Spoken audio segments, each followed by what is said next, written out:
Nii, alustame kombucha uue partii valmistamist. Siia ma panin teed, musta ja rohelist. Tavaliselt ma tegin klaaskannu, aga noh, head asjad kipuvad otsa saama. Nii on ka minul. Need asjad, mis mul on meeldivad ja head, kipuvad katki minema. See on tihtipeale selline reegel. Ma panen siia nüüd keeva vee peale. No, paneme siia veel. Ta peab täielikult maha jahtuma, tõmbama. Ja siin on see eelmise kombucha partii, siis ta on 7. mul tehtud.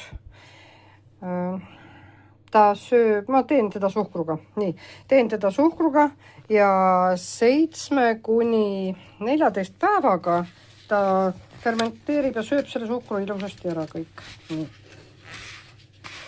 On vaja purk lahti saada. Ja suhkruga on niimoodi, et muidu ma ju suhkrut ei tarbi ja natuke isegi kardaksin teda. Aga kombucha tahab suhkrut ja kui tema selle ise ära sööb ja mina pärast teda joon, siis on kõik hästi.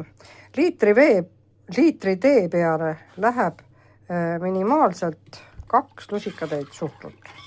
Supilusikatäit suhkrut. Nii. Nüüd ma ühesõnaga jahutan, kurnan selle ja siis selle kombucha pealt ma valan selle tee ära. Valan ta teise purki, panen sinna meelepäraseid marju peale ja jätan kaane alla veel seisma.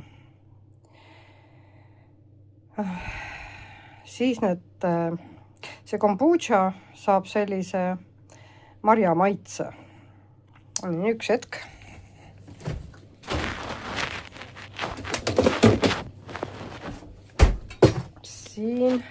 Siin on mul kombucha astelpõjumarjadega.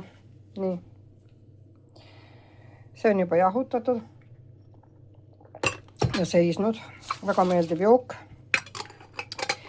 Ja see jook võib niimoodi seista veel 5 päeva koos meelepäraste marjadega.